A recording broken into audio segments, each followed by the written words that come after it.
Well, hey there folks, welcome back once again to the Hop House.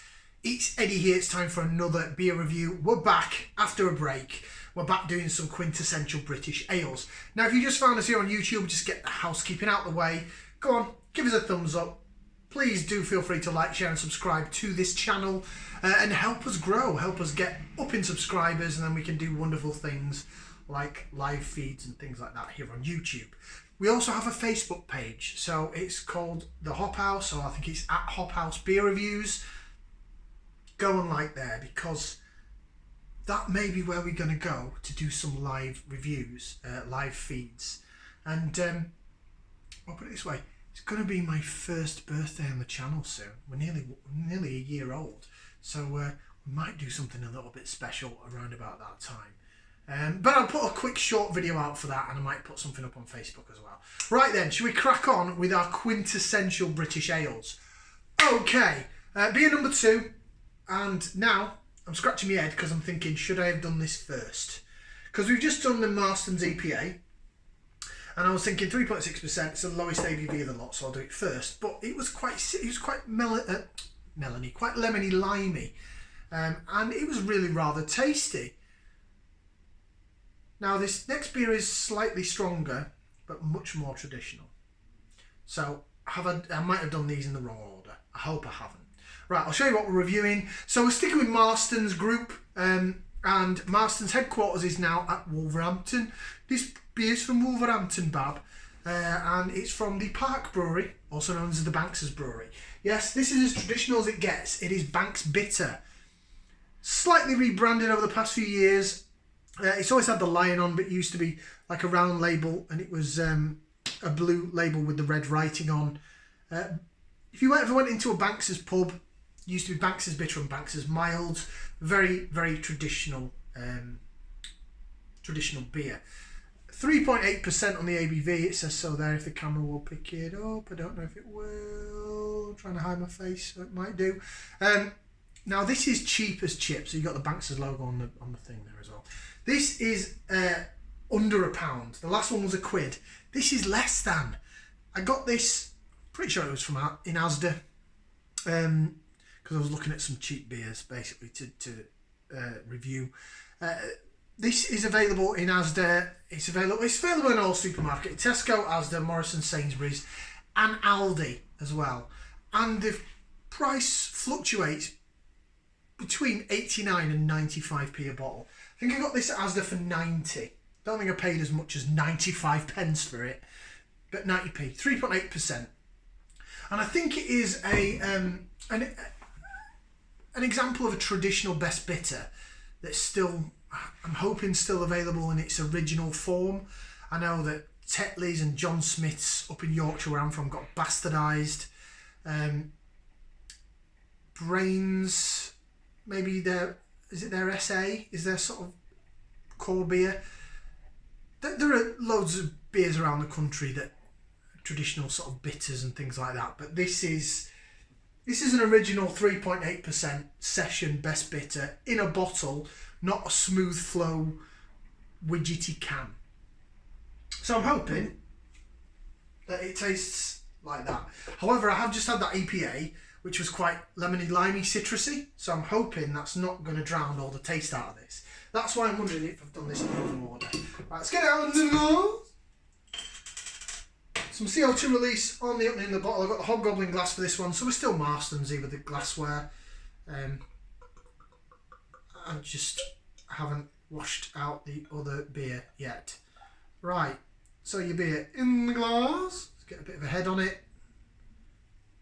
There we go. It's down as an amber bitter. It's quite light actually for a bitter. More goldeny. Let me hold it up to the natural light. Oh yeah, it's quite golden. Quite a golden looking ale, rather than golden to amber maybe. It looks amber on camera. It looks more golden when I put it up to the sunlight. But I would expect a bitter to be more chestnutty, coppery in colour, a bit darker than this. So the look of it is not what I would be expecting. Look at the head on that. It's like a pint of Carling. It really does look like a pint of Carling as well with the carbonation. Very heavily carbonated. Again, It's not bottle conditioned. There's clarity there, so it has been has had finings and everything through it. So I do think that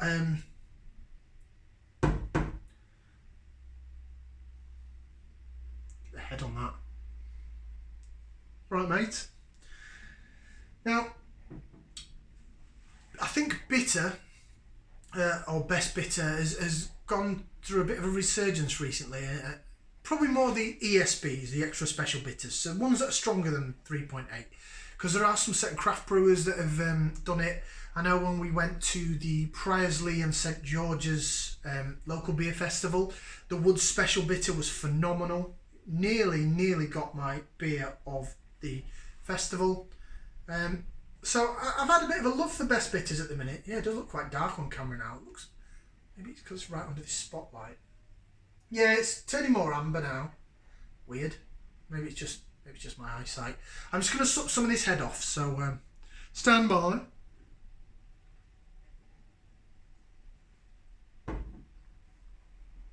Well, I assure you all I got there was like pithy head. Now, there was a pub next door to where I live, and it used to be a Banks's pub. Marston's obviously, but it was originally a Banks's house. And you go in there, and one side was for the food restaurant, and they had a really good chef. Well, he eventually left, and then the food went a bit downhill. But the pub side was just a little sort of bar area with some seating and this, that, and the other on the other side. And they used to have Banks's Bitter, Banks's Mild. And then they changed it, and they started getting Hobgoblin in, the original Ruby Hobgoblin.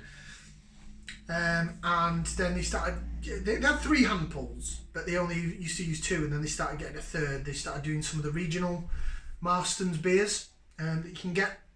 And there was this old fella called Lloyd who went in there, and he was, he drunk Banks's Bitter all his life. He was originally from Wolverhampton, moved over to Telford. And at one point they took off the Banks's Bitter, and I think they had Hobgoblin and Marston's Pedigree, and he went mad. He lost his marbles. Well, not lost his marbles, but he wasn't happy because he's like, "Oh, what are you doing, man? I let me Banks's Bitter. You haven't even got the bloody mild. What are we going to be drinking now? We're going to be drinking this crap." Eventually, they got rid of the Banks's Bitter, and Pedigree became the normal, and he got used to Pedigree. But it was just mad how loyal he was to this brand, and I think, your old boys. That's why bitter and best bitter, I think, to the younger generation, excuse me, gets a bad name. It seems like an old man drink. It's very much what your granddad drinks in the social club, in the working men's club, and Tetley's and John Smith's taken over by the big companies, got turned into this keg smooth flow stuff, bastardised it. But I think a good best bitter, I'm really quite liking best bitters at the minute. Right, anyway, enough of that. Let's get into this beer review. So I'm going to give it a whiff, see what we can sniff. Much more best bittery, bready malt, peaty, earthy, little bit spiciness on there. Can smell the, smells like some sort of baked bread malt. Then, like I say, that earthiness, twigginess from the hops, and a bit of peppery spiciness. So it smells like I'd expect a best bitter to smell. There's no butterscotch in this either, so that's a bonus. Right, I'm 9 minutes in, so let's bottoms up down the hatch. Cheers.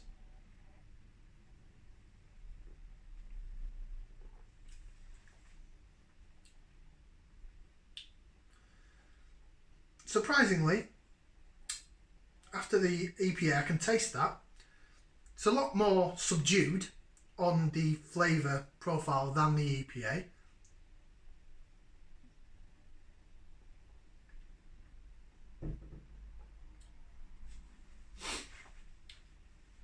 It's alright, it's not bad, it's okay. It was under £1 a bottle, it was 90p.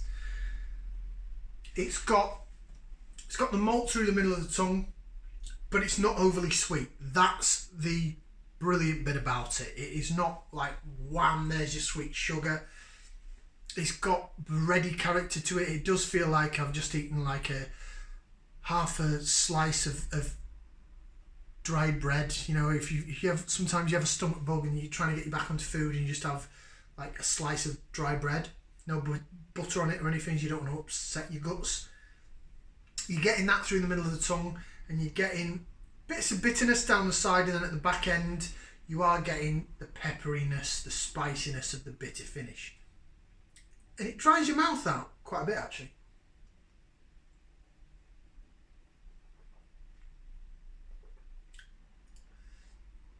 Yeah. It's alright, it's not bad. It's not salty malty. Now, you may have heard me use this expression on the channel before. When I had, it seems to be Green King beers to be honest, but when I had Green King's Old Speckled Hen and the Abbott Ale, it was just this savoury, salty, malty taste, and it was just, ugh.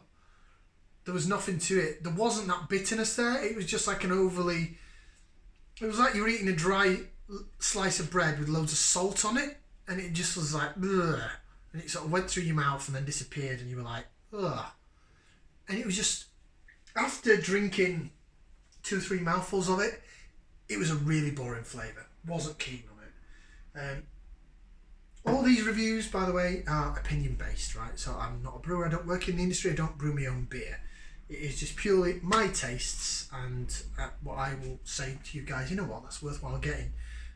Your own people. You can get whatever beers you like. Some people love Green King Abbott Ale. I know my local Wetherspoons, there's some oldish guys in there that drink it. Loads of it. They always drink Abbott. I had it on draft. I've had it on draft in 3 different pubs to try it out. So one was a Wetherspoons, one was a Green King, and I can't remember where the third one was. I think it was somewhere where I was on holiday somewhere. And I've not liked it in either 3. Now, is that 3 pubs that just keep beer crap? I don't know.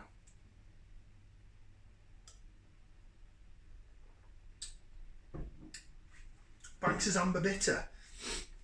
Right. So we have a bit of spiel on the back. We'll read it out, and then I'll give it my verdict. Crafted with the finest ingredients to deliver a deep gold amber beer with a clean finish and fruity overtones, a blend of Fuggles and Goldings, the classic twin hop masterpiece delivers a classic English beer. I'd say that had Fuggles in it. Exceptional amber bitter, it says on the back, contains barley.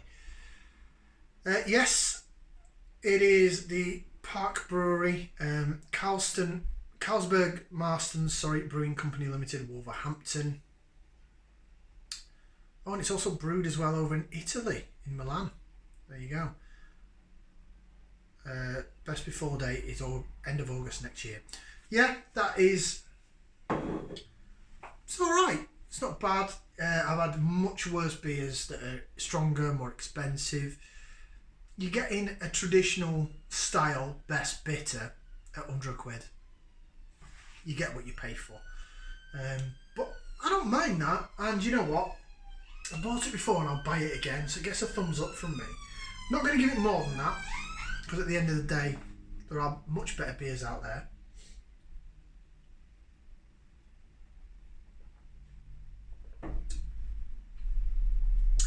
But you know, sometimes you could be strapped for cash one month and you just think, oh, you know what, pick up a couple of bottles of Banks, because it's got enough there to get you by. It's alright. It's alright. Thumbs up from me. Like, share, subscribe. We'll see you again for another beer review right here on the Hop House. Ciao for now, people.